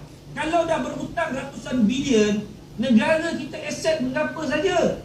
Tak lama lagi negara tergadai. Kita dah hutang di mana? Hutang negara ni siapa yang nak bayar? Rakyat ni yang akan bayar nanti. Cukai akan diambil. Cukai perlu dibayar. Sekarang ni doktor, saya saja nak share. Tahun lepas punya income tax, saya tak sempat nak bayar, saya bukan tak sempat. Duit tak cukup doktor. Dah, kalau lewat bayar kita kena 10% penalti. Lewat lagi bayar, ditambahkan lagi 10% penalti ni. Kalau tak bayar, kita boleh diambil tindakan mahkamah dan sebagainya. Okeylah, sebelum ni kita ada meniaga. Jangan tengok meniaga kita sebelum datangnya COVID, adalah juga meniaga nak makan. Adalah boleh bayar kaki tangan. Tapi sekarang ni, kadang-kadang duit kita cukup-cukup, bayar kaki tangan. Duit kita cukup-cukup, nak bayar kita punya sewa kedai. Tapi itu pun kita tengok macam-macam sudut. Kita tahu bagaimana aset negara dibina, bagaimana hari ini negara menjana ekonomi daripada cukai. Jadi kalau cukai sekarang ni, rakyat tak boleh bekerja, rakyat nak bayar cukai macam mana? Gaji-gaji itu dibayar daripada hasil cukai, daripada income tax tu, lembaga hasil dalam negeri. Jadi kalau lembaga hasil dalam negeri itu hasilnya tidak boleh naik sampai ke atas, tak boleh bayar kepada pemimpin daripada Yang Amat Berhormat Perdana Menteri dan seluruh ahli kabinet, seluruh ahli parlimen, seluruh ahli adun dan semua wakil-wakil kampung, ketua-ketua kampung, ahli jawatan kuasa masjid, semua sekali ini hasil daripada mana?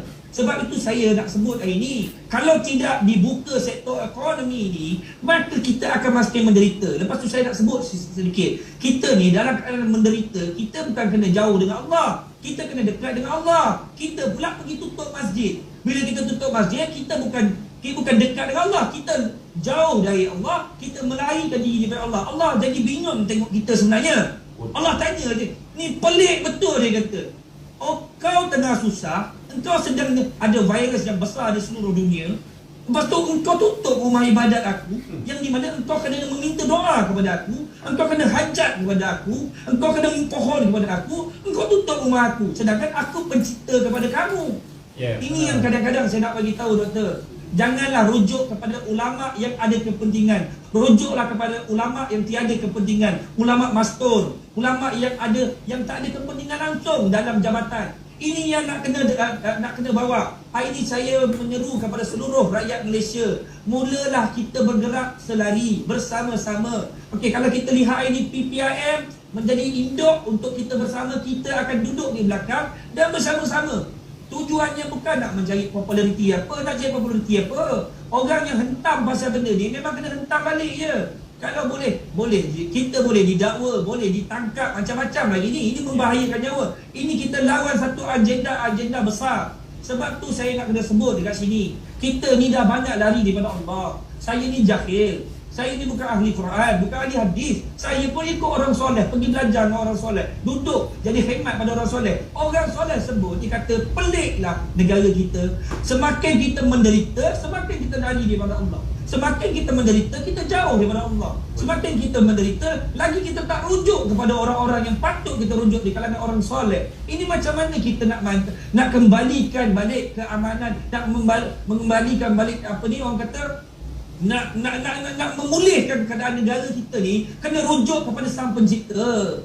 Saya nak beritahu kepada beberapa orang yang buat keputusan ni, tolong anda masuk ke dalam tanah, turun bawah. Jangan biasakan duduk di atas, turun ke bawah, tanya dengan mereka ini yang tak ada kepentingan, yang tak ada sebab mereka nak menasihati anda, nak memberi cadangan kepada anda untuk mereka dapat jabatan, nak dapat jawatan. Tak ada ni. Sebab itu nak kena pulihkan balik negara ni dengan rujuk kepada Sang Pencipta, Rabbul Alamin. Kalau kita tak rujuk kepada Allah, maka akan mudarat yang lebih besar berlaku. Kita dah hutang ratus bilion je ni. Kalau pinjam duit kalau pinjam duit ratus bilion ni, apa yang mereka nak? Takkanlah orang bagi percuma. Pergi pinjam bank pun ada interest, kan? Pergi pinjam duit dekat bank nak beli rumah pun ada interest. Pergi buat pinjaman peribadi dekat bank pun ada interest. Buat pinjaman perniagaan pun ada interest. Takkanlah orang bagi pinjaman kepada negara yang di mana antara negara World Trade Center, negara Malaysia ni antara negara tengah-tengah yang di mana menjadi pusat. Kalau dia orang bagi pinjam duit, tak ada agenda. Pakai otak lah kadang-kadang. Saya nak beritahu, jangan sampai kita tergadai negara kita sehingga cucu keturunan kita menanggung derita. Kalau sempat, jangan sampai negara kita menjadi seperti Melayu Campar. Negara yang sudah tergadai 500 tahun terbentuk, tidak ada negara lagi, tidak lagi disebut lagi nama-nama tanah Melayu lagi. Sebab itu kita kena bersama hari ini, kena betul-betul, kena pergi gerakan bukan saja di media sosial. Kita terus berhadapan dengan mereka, tanya kepada mereka, apa benda yang korang buat ni? Kalau kamu tak nak pandang kita ni, pandanglah golongan marhain yang sedang menderita sekarang ni. Orang dah tak ada tempat lagi nak pergi dah ni, doktor. Saya rasa tertekan demi tertekan dah. Saya pun dah tak tahu, dah bingung nak buat apa dah. Kadang-kadang aduan demi aduan sampai kita pun dah bingung. Kita kadang-kadang kos pergerakan kita pun dah tak cukup nak tampung. Ini kan lagi kadang-kadang orang bila minta tolong, apa saja kita boleh jual, kita jual lah, doktor. Sampai jual baju, doktor, sekarang. Jual madu pun jual sekarang. Alhamdulillah. Apa saja boleh berniaga, kita berniaga. Ini jadi masalah, doktor. Itu saja sedikit. Maafkan saya kalau ada terlalu lebih dalam percakapan. Minta maaf. Alhamdulillah. Sepatutnya yang cakap ni mufti. Yang cakap ni bahasanya menteri agama. Yang sepatutnya cakap ni tuan-tuan guru. Tapi orang yang on the ground, yang jumpa alung, yang jumpa gangster, yang jumpa semua penjenayah-penjenayah ni, yang orang yang betul-betul kita kata Tak ada apa-apa, dia yang bercakap. Jadi sebenarnya Menteri duk kecoh nak pangkat, menteri kecoh nak jawatan, duk kecoh. Semua kecoh untuk mengisi jawatan dan kuasa masing-masingnya. saya teringat Rakyat perangkap. Saya teringat satu hadis Nabi. Hadis Nabi sallallahu alaihi wasallam. Allah. Akan sampai satu waktu di mana pada masa itu penjenayah yang besar di bawah langit ialah ulama dan umara. Masya-Allah. Yang mana ulama dan umara yang usuk ni, yang jahat ini, sekiranya mereka dibiarkan terus duduk di bawah Yahudi dan Nasara, maka mereka ni akan terus merosakkan umat. Sepatutnya kita sama-sama berfikir bagaimana keadaan yang ada pada hari ini. Kita kena tengoklah. Patutnya kita kena penuhkan masjid. Lagi banyak penderitaan, lagi penuh masjid. Tetapi masjid makin dikurangkan. Berapa ramai dah tak boleh sembahyang Jumaat. Berapa lama tak sembahyang Jumaat. Jadi itu antara perkara-perkara. Saya rasa apa yang Abang Yusof kita kata itu sebenarnya patutnya mufti yang cakap. Atas alasan takut mati. Atas alasan takut mati, maka kata jangan pergi masjid. Sedangkan Nabi kata apa?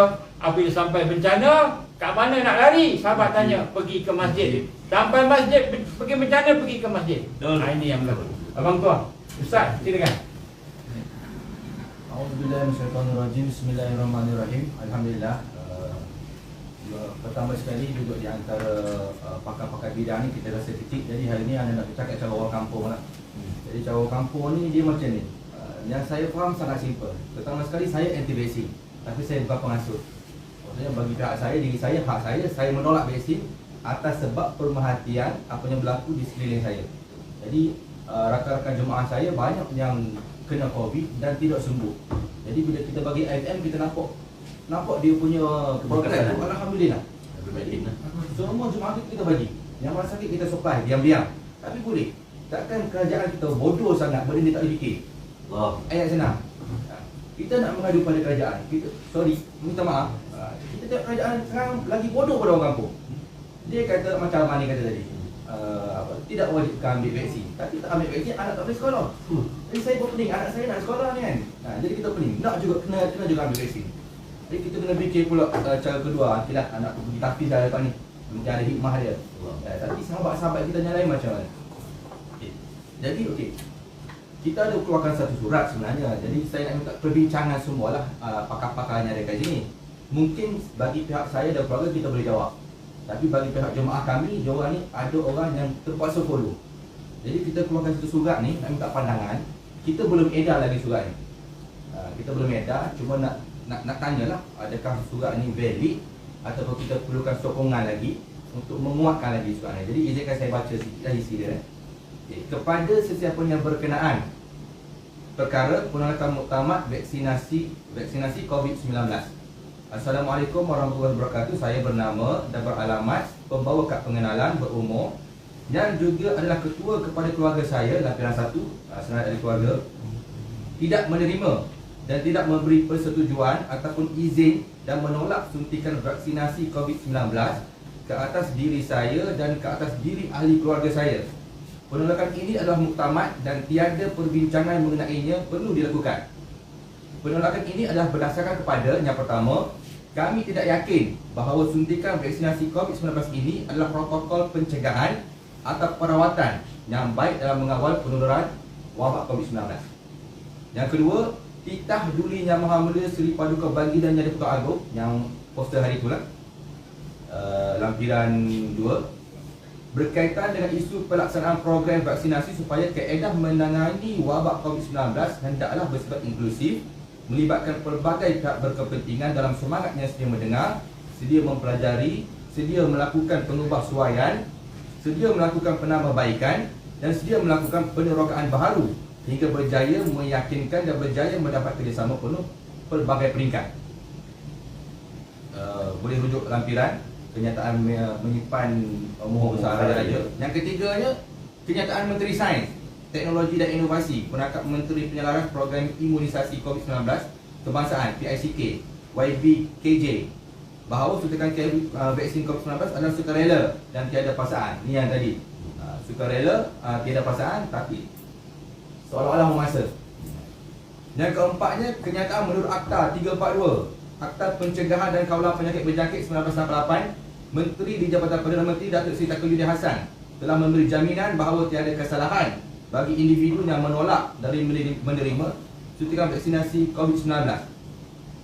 Yang kelimanya, vaksin COVID-19 yang didatangkan ke negara kita daripada Pfizer, AstraZeneca, Sinovac adalah merupakan vaksin yang masih dalam tahap eksperimental dan masih lagi diuji secara klinikal dan belum lagi mendapat kelulusan penuh untuk digunakan pakai sebagai vaksin bagi protokol pencegahan dan perawatan COVID-19. Lampiran 5 ada kita sediakan. Yang keenam sikit lagi, data kesan sampingan dari luar negara melaporkan satu trend. Data kesan sampingan yang agak berisiko apabila jumlah kesan sampingan adalah tinggi selepas COVID-19, vaksin COVID-19 ke dalam tubuh badan. Data 6. 7. Tiada data rasmi serta pengakuan rasmi dari KKM yang menyatakan vaksin COVID-19 adalah berkesan untuk imuniti tubuh badan seseorang individu warga negara Malaysia untuk tidak dijangkiti daripada virus COVID-19. Dan seterusnya lah. Okey. Jadi surat ni bagi kami kita boleh pakai. Tapi untuk diedar tu kita risau bawa akta hasutan. Jadi nak tanya untuk bincangkan balik surat ni untuk kita nak selamatkan jemaah kita yang lain. Adakah pihak PPM ada idea? Nanti kita perlukan cop daripada PPM sendiri ataupun doktor-doktor yang boleh membuat penjelasan atau sebagainya. Yang seterusnya, kalau isu ni berkaitan kalimah Allah, kami dah bangkit. Jemaah kami semua dah standby untuk buat satu himpunan yang agak besar, tapi kita tak ada orang yang nak bangkitkan isu ni. Maksudnya pakar yang nak bangkitkan isu ni. Kalau kalimah Allah kita dah bangkit betul-betul Kalau isu-isu berkaitan yang kami boleh handle, kami akan bangkit. Tapi isu vaksin ni bukan kami punya bidang. Jadi apa yang kami harapkan, kebangkitan daripada pihak pakar ni tadi, doktor-doktor, profesor dan sebagainya, yang bangkit dulu. Dan kami akan berada di belakang mereka. Tapi yang ni kita tunggu, bulan pun tak timbul-timbul.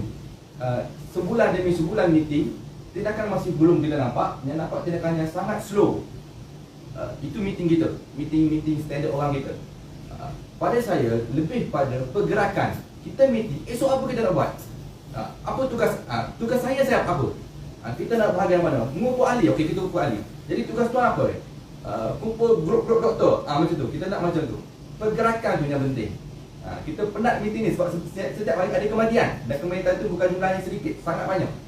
Jadi kita risau benda ni sampai ke ahli keluarga kita dan ataupun sahabat-sahabat kita, sahabat-sahabat Islam kita. Jadi benda ni benda besar, bukan benda kecil. Jadi kita seru kebangkitan daripada pihak pakar-pakar bidang tu dulu. Dan kami akan sentiasa ada di belakang. Sebab ni bukan bidang kami. Kami tak boleh nak urai vaksin apa benda kan. Apa ada dalam vaksin, kandungan vaksin, apa tindakan apa pesan daripada badan tubuh badan kita tak tahu. Kita orang kampung pegang cangkul. Jadi pakar kena timbul, kami ada. Itu saja daripada saya, insya-Allah. Alhamdulillah. Jadi kita dah mendengar tadi. Sebenarnya keluhan-keluhan yang ada ni adalah merupakan satu keluhan-keluhan yang majoritinya bercampur. Kalau orang yang duduk di bawah pekerjaannya kaki tangan pekerjaan ialah di bawah kilang, syarikat, maka surat-surat seperti itulah yang mereka hajatkan untuk nak melepaskan diri mereka daripada kongkongan-kongkongan tertentu. Kalau orang yang berniaga-niaga, yang jenis independen, swasta sebagainya, perkataan yang disebut oleh Abang Azmi, Yusuf Azmi tadi itulah yang dihajatkan. Kita nak perlukan kebebasan. Jadi semua persoalan-persoalan yang perlu dijawab oleh kerajaan, yang perlu dijawab oleh parlimen. Dan di sinilah kita lihat bagaimana sebenarnya insya-Allah sekarang ni kita dah kena pasti dah mereka yang akan menggerakkan. Sebab tu kita sebutlah malam ni kita mencadangkan satu gerakan disebut gerakan Post-Mortem COVID-19 GPMC. GPMC ini satu gerakan yang akan menggabungkan NGO-NGO yang ada di belakangnya itu orang-orang Melayu, India dan Cina, yang juga termasuk apa yang dibuat oleh PPIM hari ini. Kita nak perluaskan lagi. So gerakan ini termasuk juga profesional. Dalamnya ada doktor, dalamnya ada pakar-pakar, dalamnya ada academician, profesor, yang mana gerakan ini insya-Allah kita rancang dan kita cadang untuk sampai peringkat kita boleh menghimpunkan Suruhanjaya yang boleh buat RCI untuk auditing dan sebagainya. Jadi gerakan ni dah ada. Macam mana kata Abang Yusuf tadi, saya setuju sangat. Apa yang menjatuhkan Netanyahu? apa yang menjatuhkan Netanyahu Perdana Menteri Israel yang korup. 15 juta berhimpun di rumah Netanyahu tiap-tiap hari berhimpun, dan sehingga kan Allah izin, ni dia orang Yahudi sendiri, orang Yahudi, dia doa Netanyahu tu jatuh sebab skandal dia terbedah. Apa lagi kita orang beriman. Jadi insya-Allah apa yang digambarkan oleh Abang Yusof tadi, kita perlu terjah, kita perlu gerak. Itu antara taktikal-taktikal yang kita boleh buat. Mudah-mudahan darurat yang bakal dihentikan ini, harapnya dihentikanlah, kan, akan menggerakkan sesuatu. Dan insya-Allah kita tahu pahlawan-pahlawan kita, hulu balang kita semua dah bersedia. Anytime, anywhere, any end. Kita kata masa bila pun tak apa, kita akan pergi ke depan insya-Allah. Jadi insya-Allah untuk gerakan yang akan datang kita akan susun.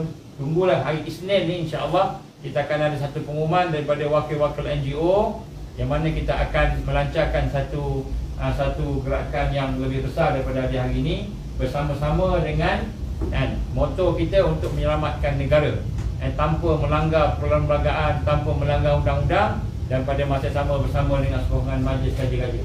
Jadi kita harap pihak Majlis Kaji-Kaji juga mengambil perhatianlah. Rakyat sedang menderita, rakyat sedang dalam keadaan kesusahan, ekonomi perlu dibuka semula, cara rawatan, cara perubatan perlu ditengok semula. Kalau trial demi trial, gagal demi gagal, bodoh dan gila lah kita buat benda yang sama mengharapkan keputusan yang berbeza.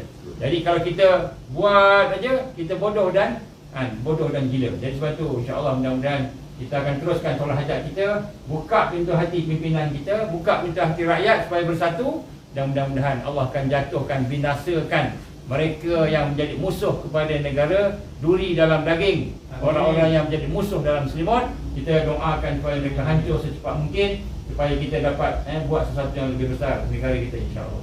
So untuk mengakhirkan ni, kita hajat Ustaz Mazrizi untuk membacakan doa, dan mudah-mudahan doa ini akan diperkenankan oleh Allah Subhanahu Wa Taala.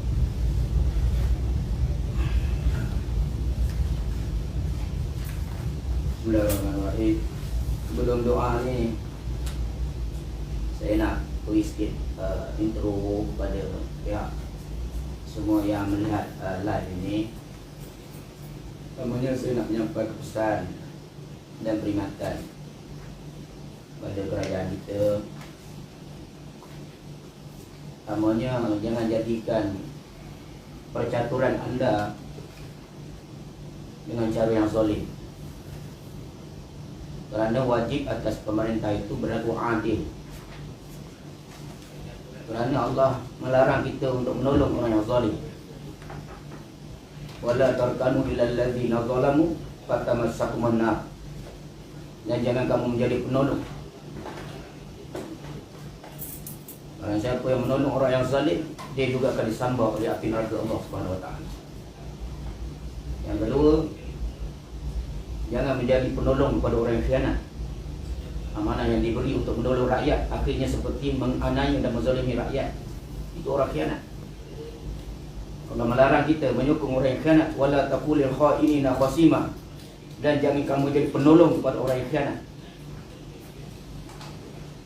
Jadi kita tak boleh menjadi pemerintah yang zalim. Kita duduk di 3 zaman. Saya antara sahabat-sahabat yang menjadi mangsa tahanan ISA, zaman ISA tengah menggila dulu. Dan kita bukan nak berlawan dengan kerajaan, tetapi bila berlaku kezaliman, kita tak boleh berdiam diri. Kita mesti menyampaikan, menyatakan kebenaran itu benar dan yang batil itu batil. Dan yang ketiga, nyawa rakyat bukan satu gadaian, bukan satu percubaan. Jadi kalau kita menjadikan rakyat ini sebagai satu percubaan, nak buat trial, nak buat percubaan dengan jutaan vaksin telah diorder dan nak jadikan rakyat ini sebagai satu eksperimen. Yang kedua punya eksperimen tak habis, yang ketiga besok nak jadi tuan rumah pula dengan China, dengan negara China. Ini sudah menjadikan rakyat ini sebagai gadaian, nyawa rakyat sebagai digadai di atas percaturan eksperimen daripada kamu, daripada kumpulan kamu. Jadi kematian demi kematian, tak ada pembelaan. Bukan mati kerana COVID saja, mati selepas dicocok vaksin juga ramai. Kena side effect pun banyak. Jadi sedangkan kerajaan lepas cocok, lepas tangan. Satu borang pun tak ada menyatakan pembekal vaksin bersedia bertanggungjawab kalau berlaku sebarang efek atau kematian dan sanggup membayar ganti rugi. Tak ada. Yang kedua, tidak ada borang yang menyatakan bahawa KKM atau kerajaan Malaysia sanggup bertanggungjawab dan membayar ganti rugi sekiranya berlaku sebarang kematian ataupun risiko akibat daripada mereka kempen untuk supaya kita mengambil vaksin, rakyatnya mengambil vaksin. Jadi kalau dah tak berani bertanggungjawab, kenapa gadaikan rakyat? Jadi kalau kamu tak boleh jadi pemimpin yang baik, yang adil, jangan kamu zalim kepada rakyat. Ini Allah melaknat pemimpin yang zalim. Dulu Akta ISA telah menzalimi kami semua. Kita lawan gerakan masukkan ISA. Saya memimpin doa kepada masa-masa ISA, gerakan masuk ke ISA. Alhamdulillah, Akta zalim telah dihapuskan. Wa da'watul mazlum, doa orang yang dizalim. Nabi kata tiada hijab dengan Allah Subhanahu wa taala. Jaga doa rakyat yang dizalim. Jadi kita bukan ada kepentingan. Kita adalah tentera fisabilillah. Kita akan muncul bila mana keadaan sudah mengancam kepada agama bangsa dan tanah air. Dari sebab itu, kita nak beri peringatan kepada para ahli ulama, terutama yang berada dalam kerajaan. KKM bukan orang yang arif tentang agama, walaupun dia pakar dalam saintis perubatan. Dia bukan berguru dengan ulama yang memimpin tentang perubatan moden. Jangan dalam perundangan pun kita berguru dengan orang kafir, ikut order orang kafir. Dalam ekonomi pun kita tunduk kepada ekonomi orang kafir. Dalam perkara yang menjaga nyawa, masalah kesihatan kita pun kita nak ikut semuanya telunjuk kepada orang kafir. Apa yang kita faham, kerana kita seperti sudah tidak ada kekuatan akidah lagi untuk menyatakan bahawa berapa kali kita baca surah Al-Kafirun, berapa kali Allah menyatakan walan tarda ankal yahud wan nasara hatta tattabi'a millatahum, tidak akan redha sama sekali orang-orang Yahudi dan Nasrani sehingga kita mengikut order mereka. Kenapa ayat-ayat ini sudah tidak ada lagi? Kenapa para ulama kita terus membisu untuk membetulkan perkara ini? Sepatutnya membetulkan. Perlainan-perlainan kita perlu tarbiyah. Betulkan akidah mereka. Siapa ulama yang dah betulkan akidah mereka? Rakyat-rakyat yang kecewa nak bunuh diri, mana ulama yang nak pimpin? Siapa yang nak pimpin, nak betulkan akidah supaya mereka tak mati membunuh diri? Jadi sebab itu, agama ini ad-dinu nasihat. Agama itu adalah nasihat. Perbetulkan, mainkan peranan, betulkan. Jangan semuanya DG beri satu arahan. Asalnya nak kawal penyakit. Sekarang bukan kawal penyakit, kawal orang, kawal rakyat. Buat macam-macam SOP, buat macam undang-undang. Kawal penyakit, ekonomi orang berkubur. Kawal penyakit, rumah tangga orang pecah belah, bercerai-berai. Kawal penyakit, masjid tutup, orang buat ibadat tertutup dengan Allah. Kawal penyakit, tapi tahfiz, orang baca Quran tutup. Kawal penyakit, buat undang-undang. Tak boleh itu, tak boleh ini, tak boleh itu, tak boleh ini. Allah tidak memberkati usaha itu, kerana dia dah berlaku zalim. Orang yang sujud kepada Allah juga digari, disumbat, didakwa ribuan-ribuan ringgit. Undang-undang bukan menyelesaikan masalah. Dulu satu ketika KKM memperkenalkan masalah dadah musuh nombor satu negara. Nak mencegahnya dengan pengambilan pil metadon. Saya masih ingat lagi 2005 perkenalkan pil metadon. Nak berhenti dadah, bagi metadon. Akhirnya tidak ada kejayaan. Akhirnya orang jadi ketagih metadon. Nak berhenti dadah, bagi dadah. Sama juga ni, nak berhenti COVID-19, bagi virus, bagi vaksin. Sampai masa besok kita akan temui kegagalan sebagaimana Metadon telah gagal. Jadi jangan taksub keterlaluan. Alternatif masih banyak, perubatan masih banyak. Pakar-pakar, doktor-doktor kita masih ada. Buat perbincangan, buat kolaborasi. Panggil semua, kongsikan idea, buka lagi kaedah, banyakkan lagi ubat-ubatan. Bagi lagi farmasi, hospital-hospital swasta semua bergerak biar ada pilihan banyak kepada rakyat. Benakan diri, jati diri untuk menjaga SOP pada diri masing-masing. Buka ekonomi, buka masjid, buka surau. Dan saya menyeru pada kerajaan, kalau kita boleh buat vaksin berlombok-lombok begitu ramai, berbaris tadi kat PDRTC, berbaris dekat jalan Tuan Nur Rahman, punya ramai nak ambil vaksin. Boleh pula buat SOP macam tu. Kenapa kita nak merayu kepada Allah Ta'ala? Kita tak boleh buat himpunan untuk munajat di dataran merdeka dengan jarak yang selamat. Kita buat munajat di tengah padang ketika ujian sedang begitu hebat, merayu pada Allah. Panggil ulama-ulama yang doanya mustajabah dengan Allah. Bagi dia berdoa ramai-ramai, bergila-gila, minta dan merayu kepada Allah. Kenapa mesti senyap? Kamu berbaris untuk ambil vaksin boleh, berlombok di kilang boleh, berpilihan raya di Sabah boleh. Tapi untuk merayu kepada Allah, dalam masjid-masjid disekat, surau disekat, orang solat ditangkap, masjid dikompau. Nak munajat pun kita tak ada buat. Apa lagi yang kita ada? Kalau itulah keadaan kita, jangan sampai kerana nak jaga nyawa agama kita hancur. Jangan kerana taksub nak menjaga nyawa. Kita ni berjuang pun mati, tak berjuang pun mati. Ambil vaksin pun mati, tak ambil vaksin pun mati. Mati tu pasti. Tetapi mati yang macam mana?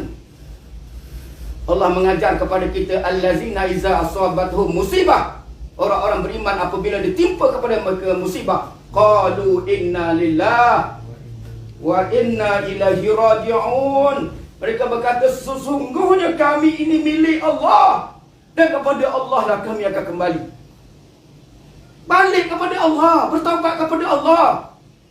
Jangan duk puja orang-orang yang memberikan berbagai-bagai idea yang merosakkan. Balik kepada acuan agama. Brunei boleh buat. Brunei boleh buat. Pemimpin dia tak kata negara kami dah tak ada lagi ancaman COVID. Dan negara kami kerana semuanya, kerana hebatnya vaksin. Brunei tak cakap macam tu lah, walaupun mereka pun ambil vaksin. Tetapi Sultan Brunei cakap membesarkan Allah. Negara kami dilindungi kerana masjid buka. Tetapi membaca Al-Quran menjadi cahaya ke langit. Memohon kepada Allah sehingga negara kita dibentengi daripada wabak. Tengok balik ucapan Sultan Brunei. Tetapi pemimpin kita seolah-olahnya mentaksubkan kepada vaksin saja. Mana Allahnya? Mana Allah? Mana akidah kita? Mana munajat kita beramai-ramai, istighfar kita minta ampun kepada Allah? Mana ramai-ramai buat? Dari sebab itu, Nabi pun dah sebut negara ini akan baik. Kalau baik, dua golongan. Kalau rosaklah negara ini, iaitu ulama dan umara. Ulama senyap, tak berbunyi, bisu, tak berani nak bercakap benar, nak menegakkan kebenaran, ikut saja. Padahal Islam ni ilmu Allah luas. Islam itu Nabi dah sebut, al-Islam ya'lu wa la yu'la alai. Islam tu tinggi. Kenapa kita tak panggil kepakaran orang Islam membina kehebatan Islam untuk menangani ini dengan cara acuan Islam? Kita menangani seperti negara barat, negara-negara yang bukan Islam pula nak tiru pendekatannya. Apa makna Islam tu tinggi? Dahlah kalimah Allah pun orang lain menang 2 kali dah. Jadi ini semua menghinakan kita. Sebab itu Umarak pula duduk bertelagah tengok dekat parlimen. Dia peduli apa dengan nasib rakyat, kesusahan, penderitaan. Jadi sebab itu kami hanya menggunakan buat masa ni doa. Sebab Allah menyebutkan innallaha ma'as sabirin, Allah bersama dengan orang yang sabar. Tapi Allah menyebutkan wasta'inu bis-sabri was-salah, minta tolonglah kamu dengan sabar dan solat. Sebab itu kita minta kepada Allah Dan Nabi pun memberi jaminan doa yang tidak dihijab dengan Allah ialah wa da'watul mazlum, doa orang yang dizalim. Rakyat dizalim lebih 40 orang. Kalau ada 400 orang bermunajat, ada 4,000 orang umat Islam bermunajat, jaga kamu wahai pemimpin. Saat kamu yang buat zalim akan sampai, Allah akan menurunkan bala tenteranya untuk mengajar kamu. Jadi kita tidak ada takut lagi sekarang. Nak tangkap, tangkaplah kami. Sebab ini soal antara hidup dan mati. Kerana hari-hari pun kita tengok mengangkut mayat ditanam di kuburan. Lagi vaksin, lagi banyak mati. Lagi vaksin, lagi meningkat. Nak sampai ke 24,000 dah. DG kata nak capai 24,000. Apa ni semua? Dah setahun lebih kami melalui PKP demi PKP, lockdown, apa, macam-macam benda dah buat. Tak puas lagi, nak buat lockdown lagi. Nak biar rakyat mati keras kebuluran semua. Jangan kerana nak cekak satu penyakit, kamu lahirkan berpuluh-puluh lagi penyakit. Kamu zalim. Jangan buat macam tu. Nak berhentikan penyakit, buat perbincangan macam mana nak hadapi COVID. Cukup. Yang pergi sekat segala benda, buat rakyat susah semua, bunuh diri. Apa pasal? Kamu jadi penjenayah membunuh rakyat kamu sendiri. Ini luahan kita malam ni. Kita dah sampai waktu dah, setahun lebih kita melihat saja, memerhatikan saja, mengumpul bukti saja. Tapi sampai dah waktunya, kita dah tak boleh lagi dah menyimpan. Hari ini sahabat-sahabat dah mula meluah secara terang-terangan. Dan insyaAllah sedikit masa lagi gelombang ini akan bergerak. Kami tidak boleh lagi bersabar dengan keadaan yang ada. Jadi sama-sama kita minta kepada Allah, mudah-mudahan doa orang yang dizalim dikabulkan oleh Allah Subhanahu Wa Taala. Hijab Allah buka hijab kepadanya. Mudah-mudahan Allah mengabulkan doa kita semua. Mari sama-sama jemaah yang hadir, jemaah yang melihat live Facebook, mari semua kita munajat kepada Allah, minta kepada Allah Subhanahu Wa Taala. Mudah-mudahan Allah memberikan pertolongan segera kepada kita semua, rakyat umat yang sedang dizalimi di negara-negara kita dan seluruh dunia sekarang. Li ridhaillah wa bi syafaati Rasulillah sallallahu alaihi wasallam. Al-Fatihah. A'udzubillahi.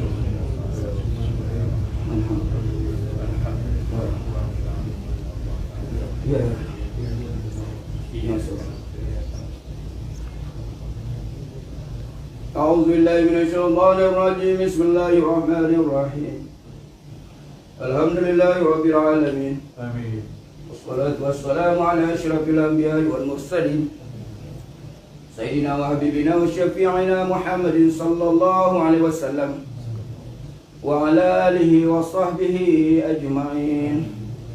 اللهم صل على سيدنا محمد الفاتح لما أغلق والخاتم لما سبق ناصر الحق بالحق والهادي إلى صراطك المستقيم وعلى آله وصحبه وسلم.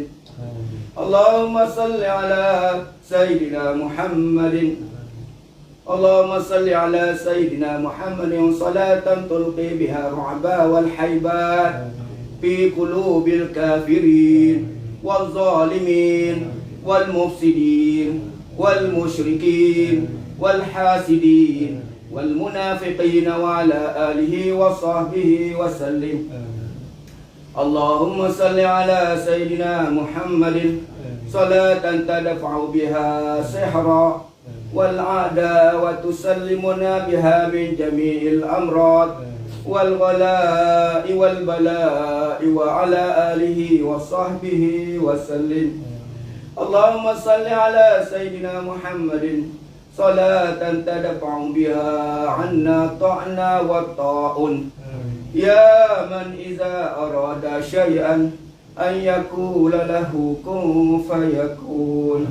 اللهم صل صلاة كاملة وسلم سلاما تاما على سيدنا محمد الذي تنحل به العقد وتنفرج به الكرب وتقضى بالحوائج وتنال بالرغائب وحسن الخواتم ويستسقى الغمام بوجه الكريم وعلى آله وصحبه في كل لمحة ونفس بعدد كل معلوم لك.